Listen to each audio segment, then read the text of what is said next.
A piercing scream cuts through the still night sky. A woman staggers from her bedroom, clutching a bag. Inside, she's carrying the severed head of her husband. She rushes out across the countryside towards the army of the invaders who have been mercilessly pursuing her family for months. Appalled by what she has done, they cast her out, and she disappears from history.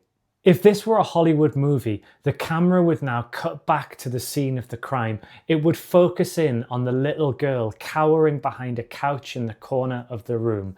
Her name was Apama, and she would grow up to become queen of one of the largest empires in the ancient world. She is, I think, one of the most remarkable and yet most overlooked women from antiquity. So, in this video, we're going to put that right and we're going to tell Apama's story. But doing this is incredibly challenging because, as you'll see, there are so few sources about Apama's life. So there are lessons here for how to read between the lines in ancient evidence and the value of shifting our gaze beyond the powerful men who so often dominate narratives about the past. We don't know when Apama was born, but based on a few details that we'll come to, I'd guess it was either the late 340s or the early 330s BCE. Regardless of the precise date, Apama was born into a world that was being transformed. Her father was a guy called Spitamenes, and he was a nobleman from Sogdiana, which at the time was part of the Persian Empire. So she was born into an imperial ruling class, but probably not a particularly high-ranking family. The Persian Empire had been the dominant force in Asia for more than 2 centuries, but just as Apama was being born, a new threat was emerging thousands of miles from Sogdiana in Macedonia. I'm not going to rehearse the story of Alexander the Great here. I do plenty of videos about Alexander. Go and check out my channel if you're interested in him. But what really matters for this video is that Spitamenes was probably part of the Persian armies that had fought against the Macedonians. And crucially, by the end of 330, the war was coming to Sogdiana. Perhaps the key moment in the story comes in the year 329. The previous year, a guy called Bessus had murdered Darius III, the Persian king, and tried to take power for himself. Bessus was the governor of a region called Bactria, which was the province that neighboured Sogdiana, and Spitamenes was one of the men who had backed his coup. But in 329, Bessus was betrayed and handed over to Alexander. One of his chief betrayers was none other than Spitamenes. Now, if you've seen my video about Roxanne, you'll know that Alexander ultimately came to rely on an alliance with a powerful figure from this region. So it might look like Alexander and Spitamenes are well set up to have a productive and mutually beneficial relationship. But Spitamenes appeared to have other ideas. He vanished into the mountains and led a guerrilla war which would last well over a year. Now, the sources for this period reflect the Macedonians' perspective on events, so Spitamenes is portrayed as a rebel, but we nevertheless get the sense that he was a really skilled military commander. Time and again, the Macedonians were lured into skillful ambushes and destroyed. There are 2 stories about what happened next, and I started with one of them. According to Curtius, one of our sources for Alexander, Spitamenes' wife got sick and tired of constantly having to move to evade capture. And so she suggested to Spitamenes that they should negotiate with Alexander and come to terms. This angered Spitamenes and the 2 quarrelled viciously. Spitamenes threatened to kill his wife, was only stopped from doing so at the last moment. Eventually, his wife calmed down and begged for forgiveness, or at least she pretended to. That night, using what Curtius calls her female charms, she seduces Spitamenes and then gets him so drunk that he passes out. While he's sleeping, she cuts off his head and she takes this to Alexander, presumably expecting some kind of reward. But Alexander is appalled that a woman could treat her husband in this way, and he has her banished from the Macedonian camp. Now that's a really dramatic tale, right? And obviously that's why I started with it. I wanted to lure you in with a little bit of bloodlust. Let's beat the YouTube algorithm together, guys. Come on, we can do it. But I don't think that that story is true. First of all, there are loads of similar stories told in antiquity. Perhaps the best example is the story in the Bible of Judith killing the Assyrian general Holofernes in essentially exactly the same way. And that makes this tale feel like a kind of folk story that writers could apply to circumstances whenever they felt it was appropriate. The second reason is that the misogyny of ancient male authors shines through in the way that Curtius characterises Spitamenes' wife, and that makes this story feel a little bit more like a morality tale than real history. Most importantly though, Arrian, another one of our sources, claims that Spitamenes was killed by his one-time allies the Massagetae, who murdered him to try to stop Alexander invading their territory, and that just seems to me to be a much more plausible kind of chain of events. Unsurprisingly, Apama doesn't get mentioned in any of this, so we can only imagine what kind of impact this would have had on her. If Curtius' story is true, then you have this double whammy of vicious domestic violence in the context of the Macedonian invasion and the slaughter that accompanied it. Now, if you prefer Arrian's version like I do, you can still get the sense that this would have been a time of real turmoil and upheaval for Apama. Of course, we can only speculate as to what kind of psychological impact this might have had on a girl who was probably at this point no more than around 10 years old. But what we can say for certain is that the relative stability that Apama had been born into as a low-ranking member of the Persian elite had completely and utterly vanished. The first concrete reference we get to Apama herself comes from a few years later. In 324 at Susa, Alexander organised a mass wedding where leading Macedonian generals were married to noble women from across the Persian Empire. Apama was one of the brides. She was married to a guy called Seleucus, who at this point was probably in the second tier of commanders in the Macedonian army. He was probably in his early 30s when he married Apama, and she would have been maybe her early teens, maybe slightly older, but not much more, I don't think. For some historians, this was Alexander enacting a policy of fusion, in which leading Macedonians were married to leading Persians to create a new ruling elite for his empire. That argument is rather undermined by the fact that Macedonian men married women from the Persian Empire, but not the other way around. And so for some historians, this is actually a sign of the Macedonian domination of Asia. When we talk about this episode, historians are usually interested only in what Alexander hoped to achieve. But how would Apama have experienced this? In short, we just don't know, because we don't know where she had been for the last 4 years. Had she been in Susa for a little while already, preparing for this marriage? Was she summoned there at short notice? Whatever life she was living, interrupted again by the whims of the conqueror?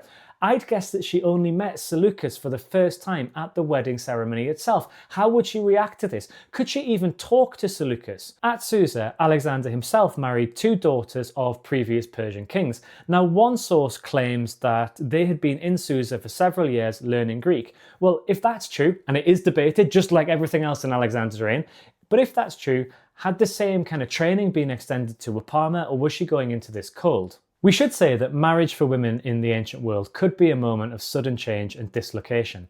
They were moving from the house of their fathers into the house of somebody who usually was nothing more than a stranger to them. So I guess we can construct slightly different narratives about how Apama might have interpreted or experienced these events.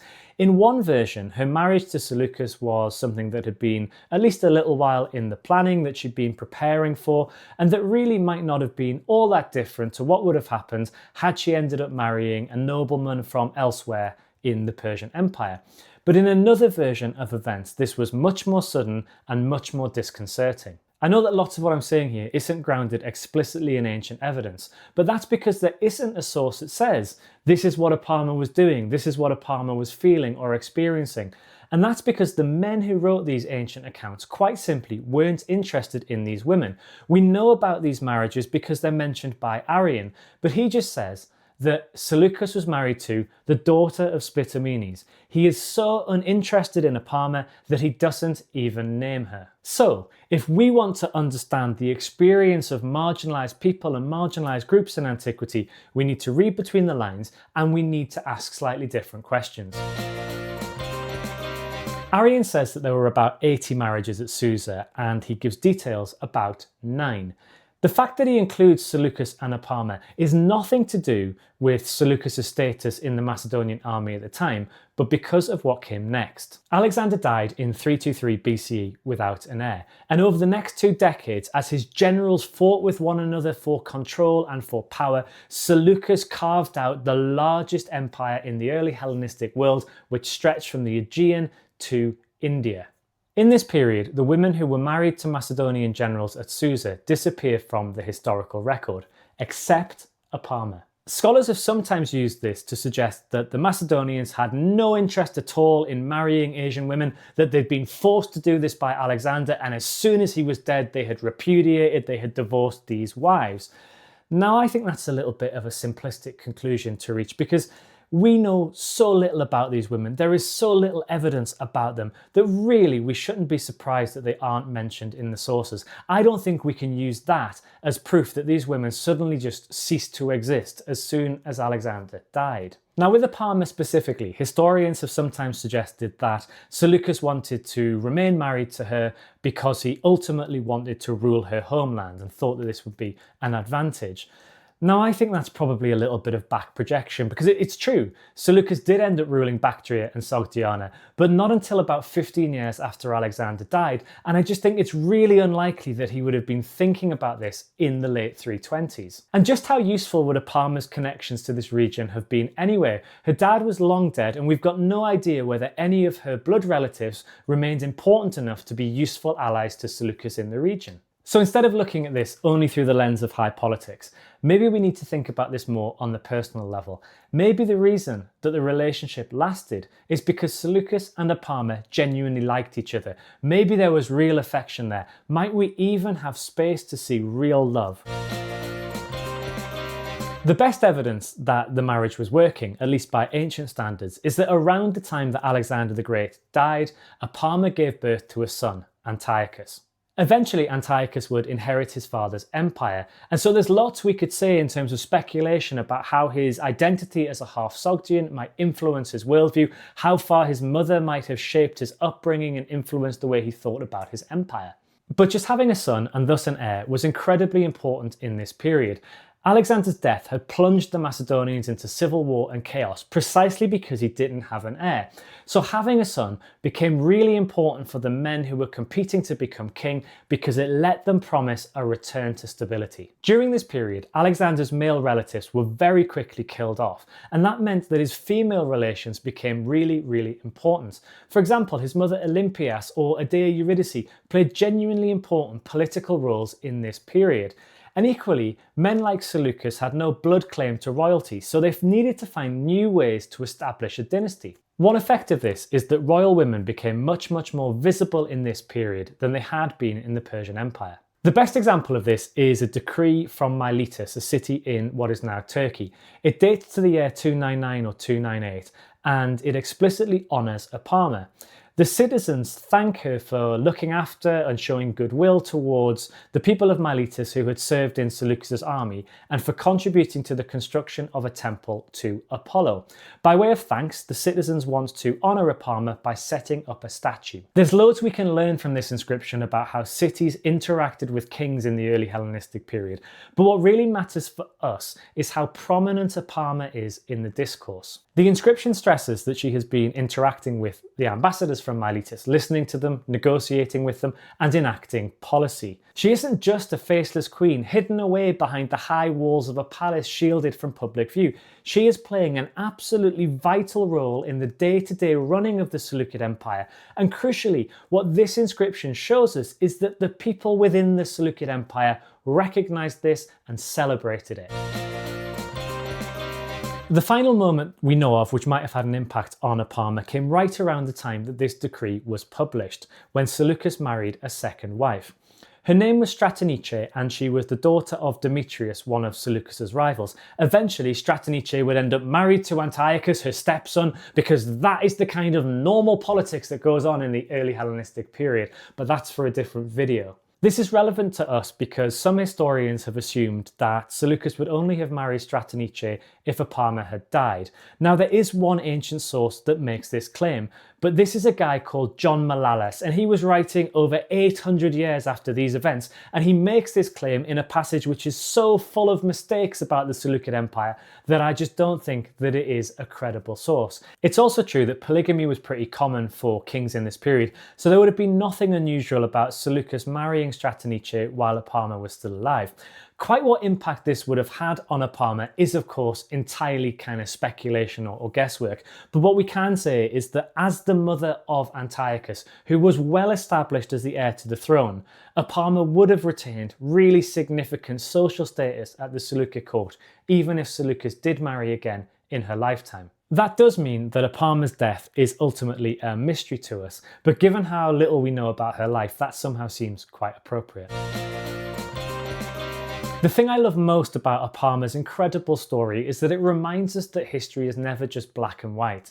She was born into one imperial ruling elite, which was responsible for maintaining an exploitative system. That world was completely shattered in the most violent way possible when she was a child, and there were profound personal consequences of that for her. And yet then she ends up playing a vital role in the establishment of a new imperial dynasty. Sometimes when we look at examples of imperialism, we have a tendency to divide people into simple groups like the conquered and the conquerors. And we assume that these people all had the same experience. Conquest was good for the conquerors and bad for the conquered. There's some truth in that, of course. Apama experienced brutal violence in her childhood and was forced into a marriage that she had no say over whatsoever. But it's also true that the daughter of Spitamenes would never have married a king of Persia. He quite simply was not high-ranking enough in the Persian noble system.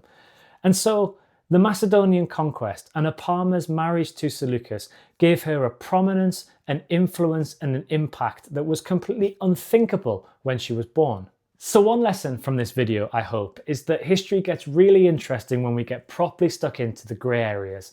To do that, we need to shift our perspective about what matters, and that means asking slightly different questions. But that's not without its challenges. You've seen how little evidence there is from antiquity from Apama, and you've seen that as a result of that, there are places in this video where I've needed to speculate a little bit. If you are going to do that, it's really important that you're honest with your audience and with yourself about what you know and what you don't know. So in this video, yes, I've made some suggestions about Apama that I can't actually pin directly onto ancient evidence, but I'm using my knowledge of the ancient world to come up with those suggestions. So for example, I suggested that Apama was probably in her early teens when she married Seleucus.